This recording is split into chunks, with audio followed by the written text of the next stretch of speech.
Are you ready to hear insights on creating irresistible offers, generating leads, and building consistent sales systems while staying true to your values? If so, you are in the right place. You found the podcast for purpose-driven solopreneurs, and we are kicking this podcast off the right way. Today, we have an amazing guest, and we'll be discussing the real challenges that entrepreneurs face, from tech overwhelm to the need for authentic connections. We touch on what it takes to really get to those 10K months, the critical role of routine and consistency, especially for us creative, passionate types, and learn about an upcoming free 15-day bootcamp that you are going to want to be part of. Whether you're a seasoned entrepreneur or just starting out, this episode is packed with actionable advice to amplify your authenticity and elevate your business. Tune in and start thinking about who you need to share it with, because one thing we want more of as solopreneurs is community. And there is someone you know that needs something from this episode too. Welcome to Authenticity Amplified, your resource for attracting and connecting to your ideal client. The go-to podcast for entrepreneurs on the go to grow their business. I'm your host, Shauna Rodriguez, podcast strategist and the founder of the Solopreneur Sisterhood. I'm here to bring community to the entrepreneurial journey and learn alongside you as we tap into knowledge and insights from experts to help you grow your business. I know how much effort you put into your business, and this is useful and practical information coming straight to you wherever you are, whenever you have the time to listen. I'm honored to introduce you today to Jan Ditchfield, award-winning business strategist and podcast host. She is all about ethical sales and marketing strategies and the host of the Top 3%, which is so exciting, No BS Business School. I love how authentic she is. That's how I found her on social media, which says a lot because it's hard to have people find you and just resonate. And she resonates. I'm so glad that I connected with her and that we are able to have her today.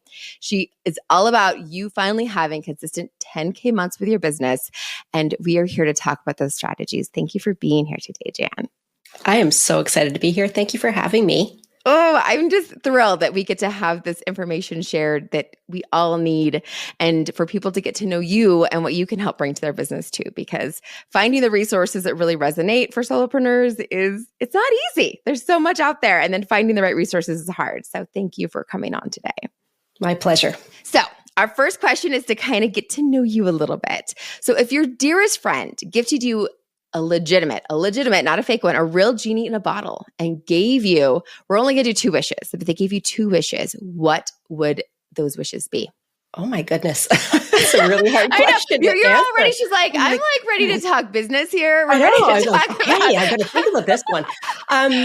So I think if I had 2 wishes, my 2 wishes would be, one, that I would have the ability to be able to donate endlessly to the causes I care about, without ever running out of money for that. That would be number 1. And number 2 would be, honestly, I wish my daughter would grow up to have a very happy and fulfilled life. That would be my 2nd wish.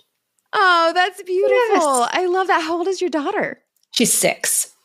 Oh, that's fabulous. Yeah. I love it. You got me all misty thinking about that question. So I'm used to, let's get down to business. But yeah, we got to start with a little balance. We get to get a little more of the philanthropic side of you as well as the mother side of you. I love that we get to have that balance. That is beautiful. And she's an only child, I take it. She is an only, yes. Yeah. And so am I. So I think it's kind of like it runs in the family a bit. I enjoyed being an only child, and she doesn't, but eventually she'll appreciate it, I hope. I love that. Yeah, she'll eventually, but people like that help her appreciate that. I have a larger family, and I had 2 friends in graduate school that were only children. And I think that they always wished they had siblings until they met me and heard of my adventures with my siblings. And I think that finally cured them. Being my friend helped them understand, okay, it's not all rainbows and unicorns to have siblings. Yes. There are challenges at times. So it's not always, yes, that's awesome. Yes, thank you for sharing that. I love that. And it's kind of nice because it kind of goes into your background is in fundraising. So philanthropy and working with these causes has always been something important. Yeah, I had a very long career as a professional fundraiser, and I worked basically as a gun for hire for most of my career. So I'd be brought in to work with charities that were really struggling, and I would be the person that would come in to kind of steady the ship. So I would come in, do a lot of operational redesign, raise a lot of money, rub elbows with all the people that needed introductions, and then I would move on to the next cause from there. But I specialize in human rights. So in Canada, which is where I am. So most of my causes I worked with were very human rights focused, women rights focused, disability rights. And I also founded two of my own national nonprofits, and one ran for close to 10 years. And the other one is still running with a really wonderful CEO. And I'm just founder. That's all I am. But she runs the show, and all the success is her credit as well. So it's pretty near and dear to my heart. Oh, that is so exciting. And I love that you've parlayed that into your current work. So tell us how like the sales and marketing connects to, like how has fundraising kind of informed what you do now? It basically is everything I do because I teach ethical systems. And so I really focus on helping women who are purpose driven, or other women as well who have perhaps like colleges, regulatory colleges, have to do things differently, understand how to navigate the online business world without risking your values or your integrity or your credibility or anything that goes with that, using fundraising tactics. So I've just taken everything that I used to do in my career and modified it for this space. And it just works so much better, in my opinion, than what's commonly taught. And so that's really where it is when you're good at raising money, it's pretty easy to teach people how to do it. So that's my career was all about raising money. $25 million is what I was responsible for. So I'm just teaching you how to do it here too. That is so beautiful. I love that you kind of found that way into this space. And it is like your purpose is to help others like fulfill their purpose. So it kind of is this cyclical, beautiful thing to kind of connect all those pieces. Yeah. I think it's really, for me, it's always been very important to be able to help women understand that the passion and the talents that you have are really important and that you deserve to be paid for them. And so finding that way to marry that the purpose and the profit together, it's what I've done forever. It's what I did out there in the real world. It's what I do here, because the two can live side by side. And too often I think we're pushed that we have to pick one over the other, and it just doesn't vibe. So I'm all about, let's bring it together, and I'll show you how to make both of the things work for you. And so it works for your family and your life as well. That is wonderful. And it seems that when the online space is tricky because it's so big and broad and has so many opportunities, but trying to find yourself in that space can be a little bit overwhelming. And so this ethical way of doing it is probably a really important piece for us to all learn to be able to see ourselves in. What do you feel is the thing that most online solopreneurs kind of get lost in and get confused about with that? I think a lot of it has to do with like the actual selling part of it, and having like, how do I sell, but also how do I package myself in a way that makes me still feel okay about myself? And, there's a lot of things in the online space where you're taught, well, you can just go Google something that's really popular and then make a course and sell the course and make $1 million. But I think when you're trying to do more with your talents and more with your business, we need better advice than that, because, that isn't setting you up to be an expert at something. That's just setting you up to make money. And again, the money's important, 100%. That's what I teach. But the doing good things through the work is even more important to me. So I think that's why we just need to find different ways to market and sell and package our expertise, so there's more alignment with that. Ooh, I love that. I love that alignment and understanding how we fit. And I think it takes a little bit more time and exploration, and we're like, everything is rushed. Sometimes it feels like we're trying to do things to rush it and get it done, instead of actually having that reflection and figuring out where I fit in this and what my expertise really is and how it all comes together. Is that something that you do a lot more? Is it more coaching, or do you feel like it's more like just through the course and the work that you do? I don't really consider myself to be a coach. And I think that's like one of the, gets used a lot because you put business and people go coach and add it right off the bat. But I'm a strategist is really what I am. So for me, it's more about helping women see the opportunities they have and then creating the plan to execute the opportunity, which is the same as fundraising. It's like, I walked in and someone would say, we need $1 million. And my answer would be, do you care how I get there? And they were like, nope. And I was like, great, write the strategy, execute the strategy, there's the money. So that's the same thing that I do within my current job, my career, my business, I should say. Sometimes it's a job. But really, I think for women, a lot of the time we're fed this idea that we can become instant successes online. And there's not enough conversation about the different milestones that we hit along the way. So in order for us to get to consistent 10K months, which puts us into a 6-figure business, we have to first start out by getting to 50. And what we do to get to the 50 and then go from the 50 to the 100 are also different things from there. And to go from 100 to multiples also changes. So there is this progression that happens in business that no one ever tells us about. So when we feel like we're not getting there fast enough, we often think we're failing when in fact you are doing exactly what you're supposed to do. Just no one's told you it takes a long time sometimes for us.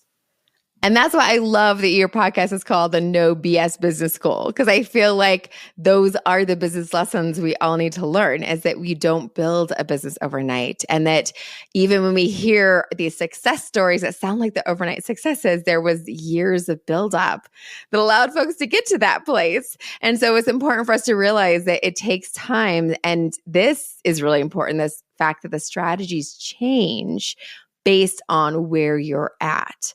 So can you give us an example of a strategy that changes from 0 to 50,000 and from 50,000 to 120,000 a year? Like an example of how a strategy would change. Yeah. So there's a thing in business, and this is really boring. This is like, I teach the most boring things in the world, and I always try to figure out ways to make them more interesting, but they're not. They're very boring. But in business, there's a thing called an S curve, and an S curve is a natural dip in business that happens. So when we start from 0 and we start kind of going up, things work. And at first we start with strategy. And then in order to get to growth stage, which is really where we are kind of in that 0 to 50,000 range, that's growth. Mm-hmm. That's tactics. That at that point is mastering tactics, getting down, understanding how to use them, finesse them, get better at them. And then once we master the tactics and we're like, okay, it's smooth sailing, suddenly we hit this lull in the business and there's a dip that happens. And everybody experiences it. You, me, everyone does. It's just part of business. And what happens when we're in the S curve is we double down on tactics because we think, well, it got us this far. So if I just keep doing more, it'll get me out of this. And in fact, what happens is it digs us deeper. And so we go further down instead of coming out of it, because what we have to do at that stage is actually start professionalizing the business. So that now becomes systems, processes, boring bits. And so all of those fun things that we got to do while we were growing it and we were having all the fun and the excitement and all of these things are working, all of a sudden we're like, what's going on here? And now it's time to actually start. And I like to call it, we need to become professional entrepreneurs. And so this is when we learn how to do repeat things and how to run systems and patterns and understand. For me, a lot of it is customer psychology and why people do what they do. And we just get more finesse as we get further down the line and get better at doing it. So that's really a very concrete example of, you want to go from 50 to 100. Let's double down on systems at this point. That's very exciting, very interesting to know. And then the other piece I think that I've heard is you don't need systems until you're at that point. And sometimes we get so dizzy trying to figure out all the systems before we need them that we build like this entire beautiful system and big thing before we know if there's a market fit, before we know if it's needed. And then we don't ever take off because we're so busy building and making this beautiful thing that we never know if it has legs or if it actually matches with the market. Yeah, absolutely. And getting out, again, that's why the tactics and I call it, people will say throw spaghetti at a wall. And I don't believe in that, but I do believe in being very strategic with experimenting. And so experiment with things, but watch data. That's the thing. If you're going to say, put something in there to make sure it's actually working, get familiar with your numbers, because that's also something that women, we tend to stick our head in the sand and we're like, I don't need to look at the numbers, but your numbers will tell you everything about your business. And there's no emotion in those numbers. So for us, it's the one place where you can just kind of dig into and be like, there's no emotion here. It's just straight fact. And if I master this, then I can figure out how to do more of this. So I would spend more time knowing your numbers than worrying about your systems at this point. Yeah. Yes, we need to come up with a better phrase. Yeah. Cause I hear people say throwing spaghetti against the wall. I'm like, that's not the right term, but I hope we're meaning something like what you're saying, that we're trying things, we're taking risks, we're attempting things, but we're also looking at what's working and figuring out what's going to happen and finding where the alignment is. Cause there is that piece of trying to figure out, like, what do I want to be doing? Where does everything fit? Like, what is the right piece? What are people responding to? And trying to figure that out. Cause I know even when I started my podcast network, that when I went into having my podcast a few years ago, that I was like, I'm curious. I know I want to have a podcast. I know I want to do this.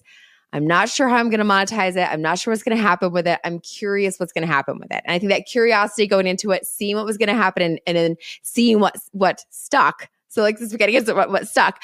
And the responsiveness I got was other women saying, oh my gosh, I would love for somebody to manage this for me. And then I was looking around and there was a group of women I was working with that nobody was starting their podcast. I was the only one that started the podcast. And so there was 20 women, and yet I was the only one that actually started the podcast. I was like, wow, this is where people get stuck. So this is somewhere where people need help. This is a place where there's a market for this, right? So it was where I found that there was a fit. And so I was looking and learning and figuring out where things went.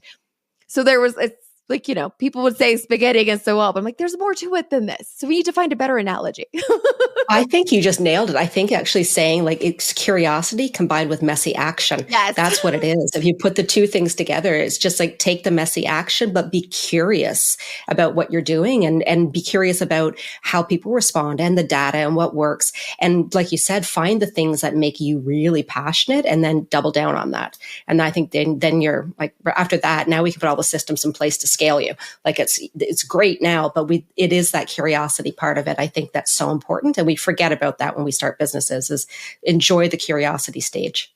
Yes. And try not to get stuck with, this is what I want to do and this is how I'm going to do it. I need to learn what other people want and how things kind of go together and where it comes out and what people are asking for more of and what they want. And so that market fit, I think, is a piece that can be challenging, because we kind of get attached to what we think is going to work. And sometimes we don't know enough to know what's going to work. And especially when industries are new and changing. And I think with AI and different things are constantly changing. And I think that's one of the blessings of working in podcasting specifically, is like, just yesterday, one of the vendors I work with completely changed their model, which changes how I work with a different vendor, because everything's constantly changing. So I can't get too attached to how things are working and what my systems are for my business, because it is shifting constantly. And I think with AI and different pieces, we're all experiencing that with our businesses. But that curiosity and flexibility is an important part of being an entrepreneur and doing this.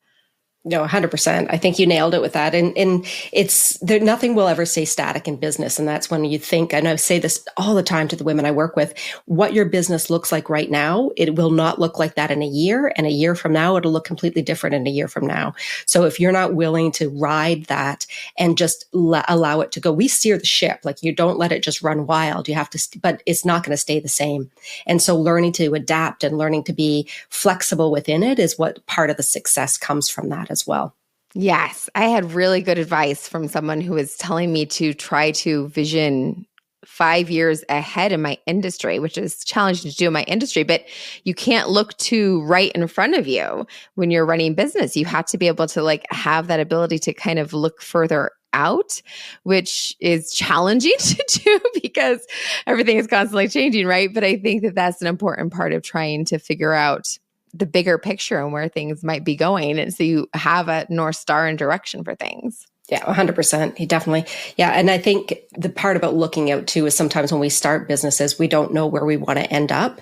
And I've always also mentioned that is think about what your exit strategy should look like too, because not all of us are going to stay in a business forever. And maybe you want to sell it, or maybe you want to retire out of it, or maybe you want to run it or let someone else run it, or maybe you just want to close it down. But thinking about that exit strategy will also help you set yourself up to get there. So it's the end goal matters. Yes, because you build things a little bit differently and handle all those things.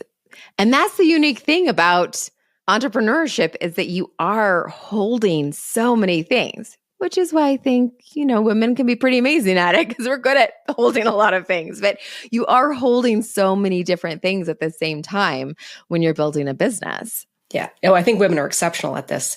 We were made to do this, and because our brains we think differently, we fire differently, we sell differently, we talk to people differently. Everything sets us up to be successful in this space. And just the one thing that we don't get taught is business acumen.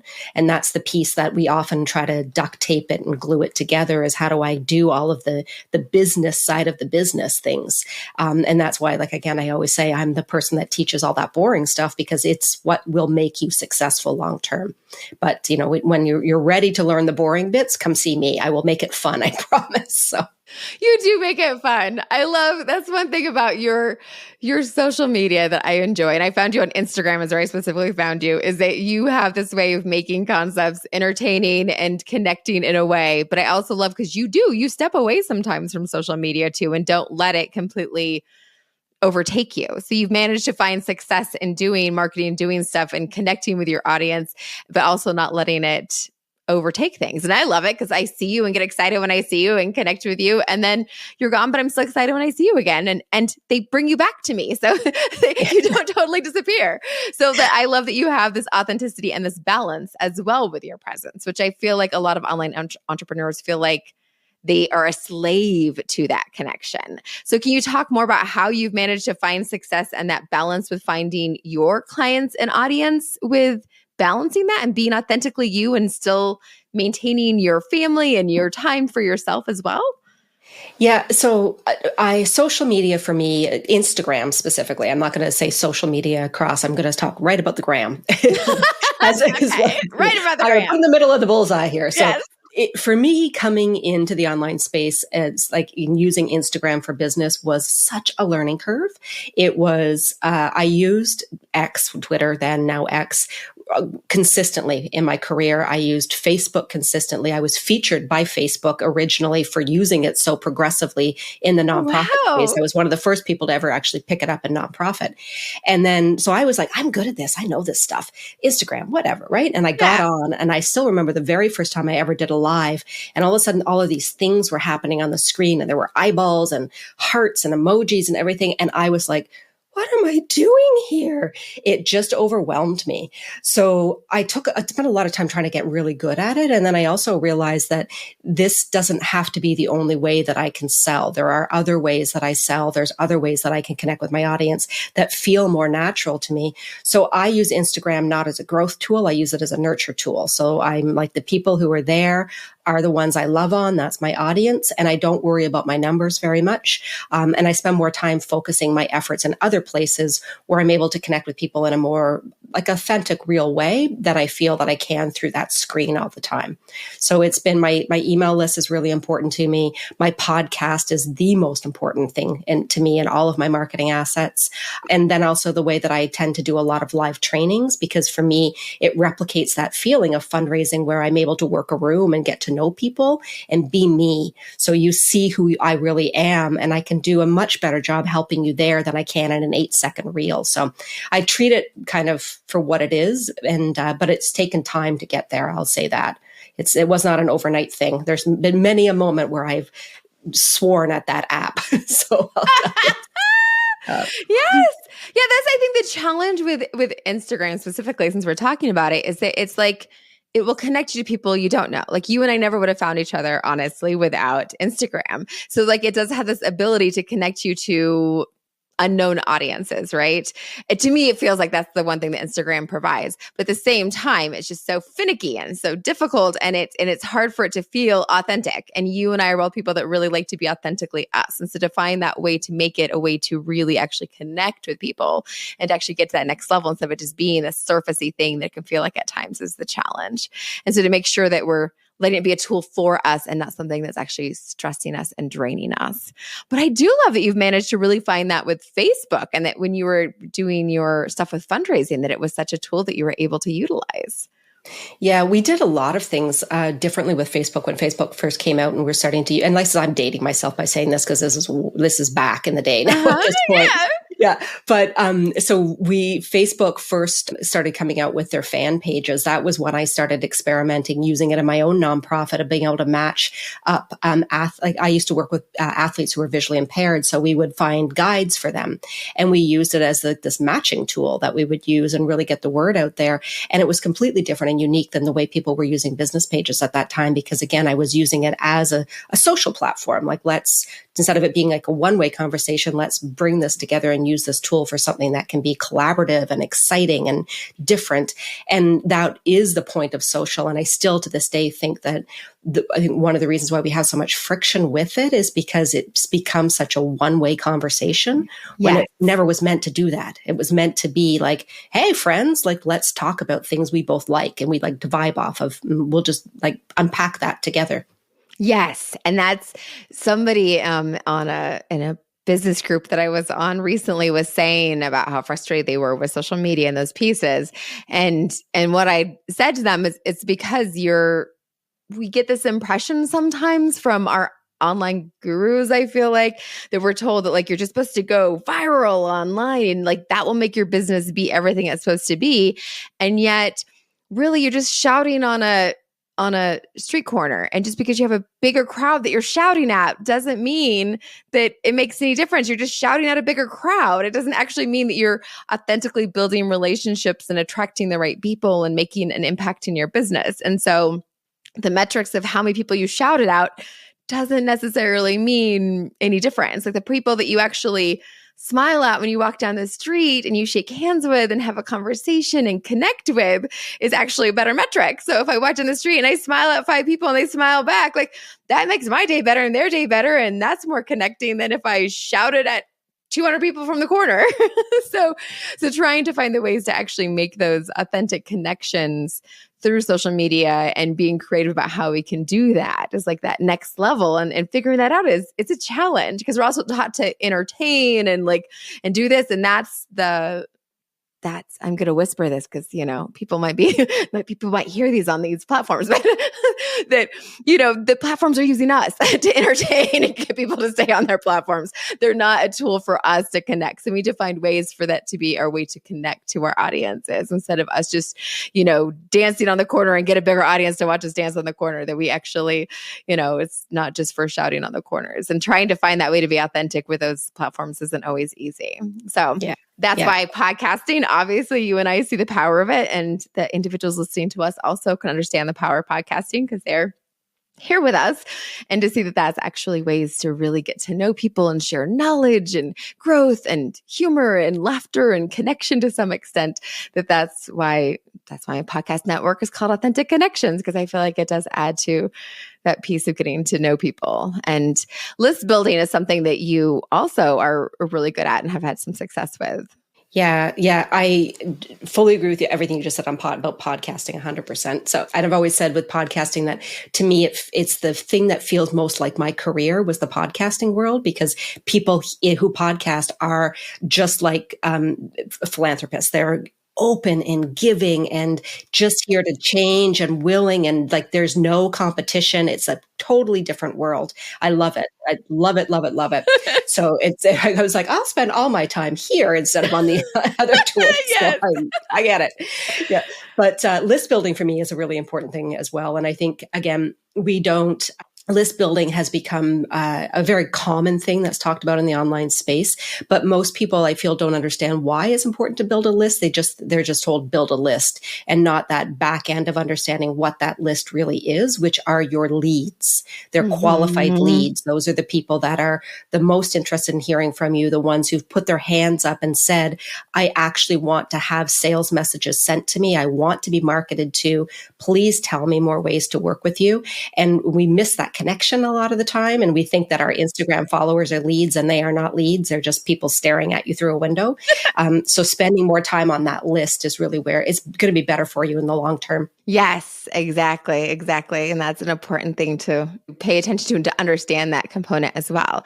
And you have an exciting opportunity. So for those of you that are like listening to this podcast and live time when it first comes out around this, you actually have an exciting boot camp that you're going to be doing to actually support solopreneurs and entrepreneurs. Can you tell us more about this boot camp you have coming up?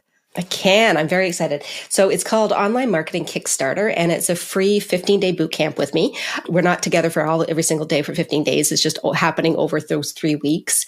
And I'm helping women be able to understand how to get those things in place to have those consistent 10K months, looking from your offer all the way down to the way that you're generating leads, how you're selling, how you're pricing, understanding your marketing, and how to do all of this with very ethical, aligned tactics and strategies so that you're not going to, again, feel like you're just out there peddling or being, bro marketing thing that we see so much. Instead, being able to do it in a way that's authentic and lasting so that you can really make an impact with your talent, but also be able to make consistent revenue coming in as well. So you can support yourself and your family from there. So it starts on October 8th.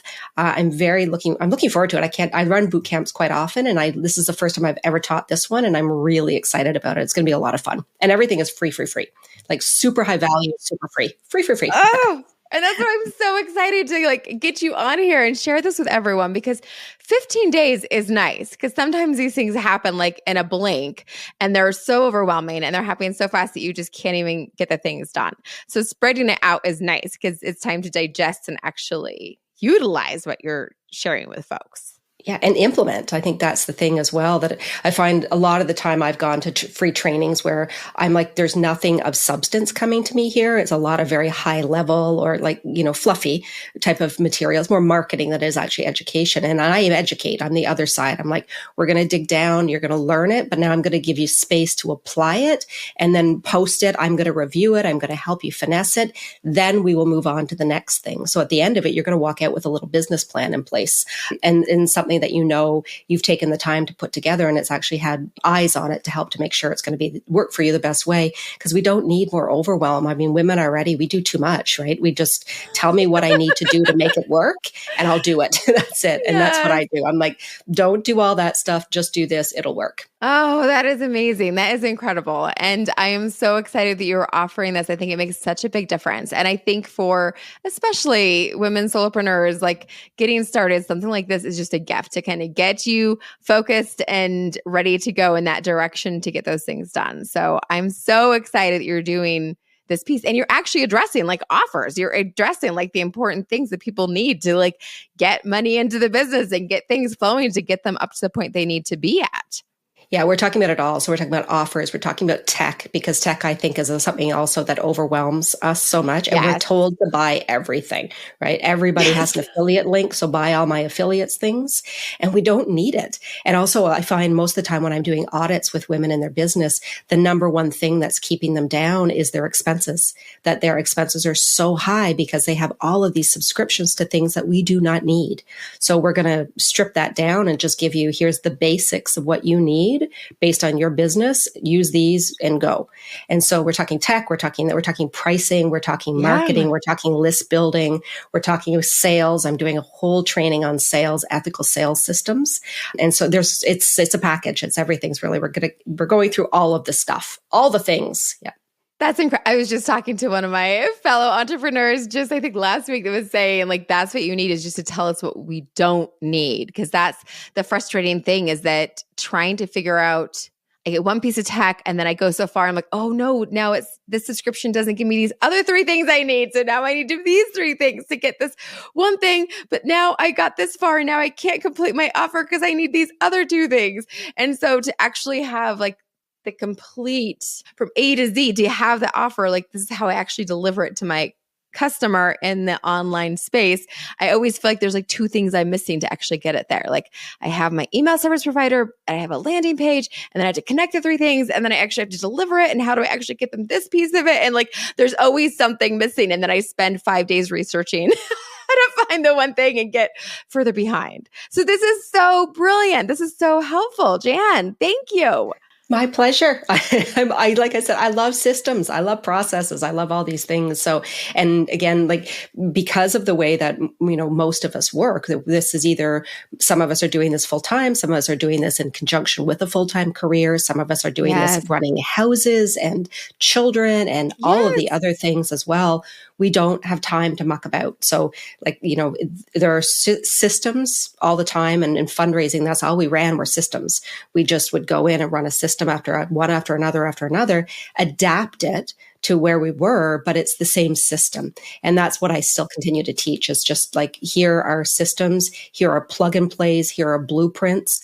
We're going to modify it and tailor it to you, but go do this, because it will actually result in money. But you'll see it kind of coming in at the back end. That's brilliant. And I have one really important question. Even though I'm not Canadian, can I say muck about? Because I love it. You can say muck about. I will give you that. I got it. I get to say muck about. I love it. Yeah. Okay, good. Okay, good. Well, good.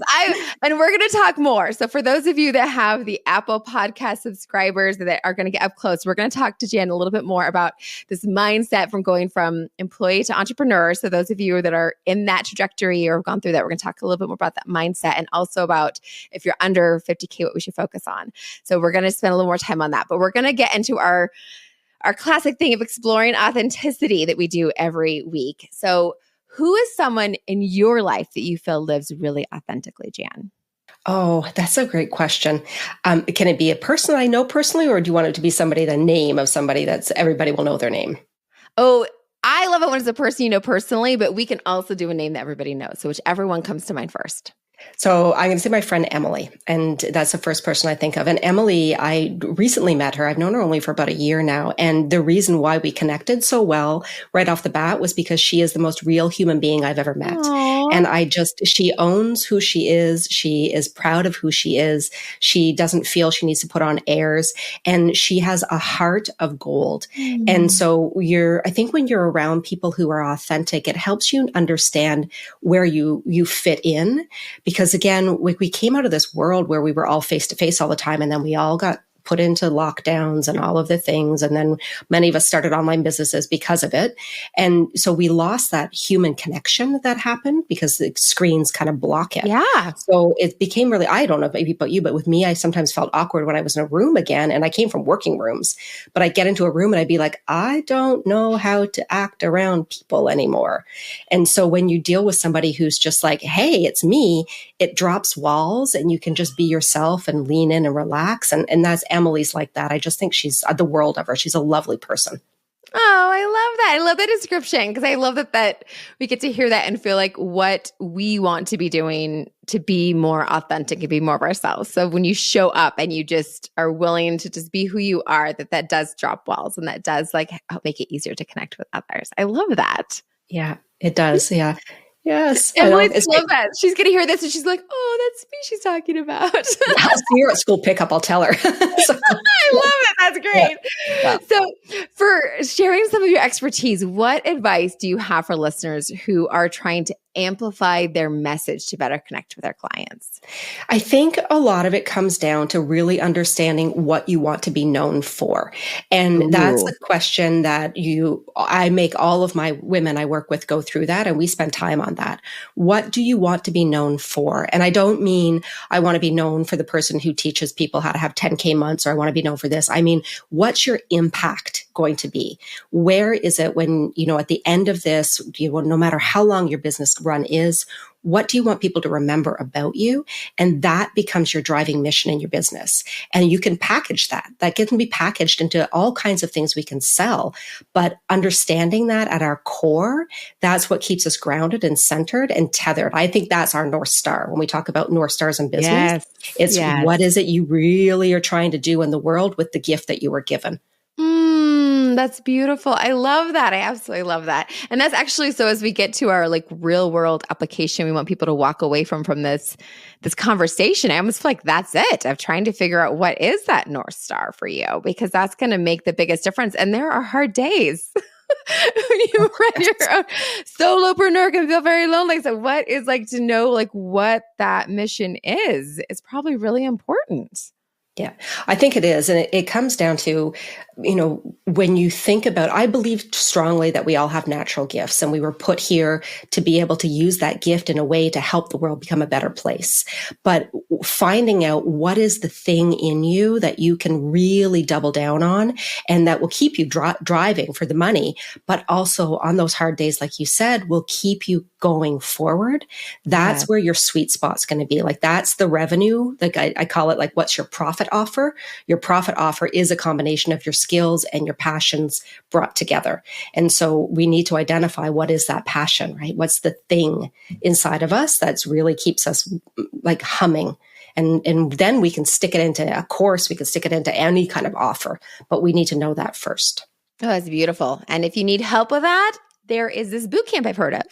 There is. It's a great, and we're doing that in training 1. So it's training there. 1. It's training right 1. There, October 8th. Yes, we will definitely have that in the show notes. And you also have a freebie for us too, a checklist, right? Yes, yeah. I have this great checklist, and it's called your 100K online business checklist. And it goes through all of the different buckets of the things that you need to have set up in your business if you want to get to a 6-figure and beyond business. And I'll be honest, some of them are pretty boring. They're there. But the nice part about it is it also reduces that overwhelm, because when you print it off and you go through, there's a lot there. It's not like here's like just 5 things you need to know. There's pages of things, but it gives you something that every week you can say, I'm going to take this one thing, put this on my calendar, and I'm going to master this. Check it off. Next week, I'm going to now do this, check it off. And by the end of a year, you've set yourself up with the foundations to be able to thrive.